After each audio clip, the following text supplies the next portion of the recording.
राधे कृष्ण। हमारी प्यारी माताएं और बहनों के लिए मैं आज द्वितीय व्रत कथा लेकर के आई हूँ। उम्मीद करती हूँ ये कथा सुन करके आप अपना व्रत पूरा करेंगी। तो चलिए कथा को स्टार्ट करते हैं। जो महिलाएं इस व्रत को रखती हैं उनके बच्चे के जीवन में सुख शांति बनी रहती है और उन्हें संतान वियोग नहीं सहना पड़ता। इस दिन महिलाएं पितरों का पूजा कर उनकी लंबी आयु की भी कामना करती हैं। इस व्रत को करते समय केवल सूर्य उदय से पहले ही खाया पिया जाता है। सूर्य उदय के बाद पानी भी नहीं पी सकते हैं। मान्यता यह है व्रत तब तक पूर्ण नहीं माना जाता है जब तक इसकी व्रत कथा न पढ़ी या सुनी जाए। इसीलिए आज हम आपको यहाँ द्वितीय व्रत की पौराणिक कथा और मान्यता बताने जा रहे हैं। द्वितीय व्रत कथा कुछ इस प्रकार है, तो ध्यान दे के हमारी प्यारी माताएं और बहनें इस कथा को सुने। एक समय की बात है, नर्मदा नदी के पास कंचनवटी नामक एक नगर था। उस नगर के राजा का नाम मलय केतु था। नर्मदा नदी के पश्चिम में बालूहटा नाम की मरुभूमि थी, जिसमें एक विशाल पाकड़ के पेड़ पर एक चील रहती थी। उसके पेड़ के नीचे एक सियारिन भी रहती थी। दोनों पक्की सहेली थी। दोनों में कुछ महिलाओं को देखकर द्वितीय व्रत करने का संकल्प लिया और दोनों ने भगवान श्री जितवाहन बाबा की पूजा और व्रत करने का प्रण ले लिया। लेकिन जिस दिन दोनों को व्रत रखना था उसी दिन शहर के एक बड़े व्यापारी की मृत्यु हो गई और उसका दाह संस्कार उसी मरुस्थल पर किया गया। सियारिन को अब भूख लगने लगी थी। मुर्दा देखकर वह भूख को रोक न सकी और उसका व्रत टूट गया। पर चील ने संयम रखा और नियम एवं श्रद्धा से अगले दिन व्रत का पारण किया। फिर अगले जन्म में दोनों सहेलियों ने ब्राह्मण परिवार में पुत्री के रूप में जन्म लिया।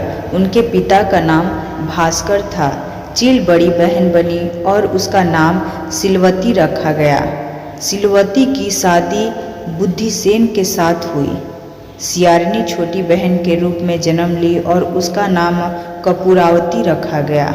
उसकी शादी उसी नगर के राजा मलय केतु से हुआ। अब कपूरावती कंचनवटी नगर की रानी बन गई। भगवान जितवाहन के आशीर्वाद से सिलवती के 7 बेटे हुए, पर कपूरावती के सभी बच्चे जन्म लेते ही मर जाते थे। कुछ समय बाद सिलवती के 7 पुत्र बड़े हो गए। वे सभी राजा के दरबार में काम करने लगे। कपूरावती के मन में उन्हें देख ईर्ष्या की भावना आ गई। उसने राजा से कहकर सभी बेटे का सर काट दिए। उन्हें 7 नए बर्तन मंगवाकर उसमें रख दिया और लाल कपड़े से ढककर सिलवती के पास भिजवा दिया। यह देख भगवान जितवाहन ने मिट्टी से 7 भाइयों के सर बनाए और सभी के सर को उसके धड़ से जोड़कर उन पर अमृत छिड़क दिया। इससे उनमें जान आ गई। 7 युवक जिंदा हो गए और घर लौट आए। जो कटे सर रानी ने भेजे थे वे फल बन गए। दूसरी ओर रानी कपूरावती बुद्धिसेन के घर से सूचना पाने को व्याकुल थी। जब काफी देर सूचना नहीं आई तो कपूरानी स्वयं बड़ी बहन के घर गई। वहां सबको जिंदा देखकर वह सन्न रह गई और बेहोश हो गई। जब उसे होश आया तो बहन को उसने सारी बातें बताई। अब उसे अपनी गलती पर पछतावा हो रहा था। भगवान जितवाहन की कृपा से सिलवती को पूर्व जन्म की बातें याद आ गई। वह कपूरावती को लेकर उसी पाकड़ के पेड़ के पास गई और उसे सारी बातें बताई। कपूरावती बेहोश हो गई और मर गई। जब राजा को इसकी खबर मिली तो उन्हें उसी जगह पर जाकर पाकड़ के पेड़ के नीचे कपूरावती को दाह संस्कार किया। तो एक बार बोलिए जितवाहन बाबा की जय। चलिए मिलते हैं नई वीडियो में नई भक्ति के साथ। अगर आप हिंदू धर्म से हैं तो जाहिर सी बात है कथाएं सुनना और पढ़ना आपको पसंद होगा। तो प्लीज़ हमारे चैनल को सब्सक्राइब कीजिए और मिलते हैं नई वीडियो में नई भक्ति के साथ।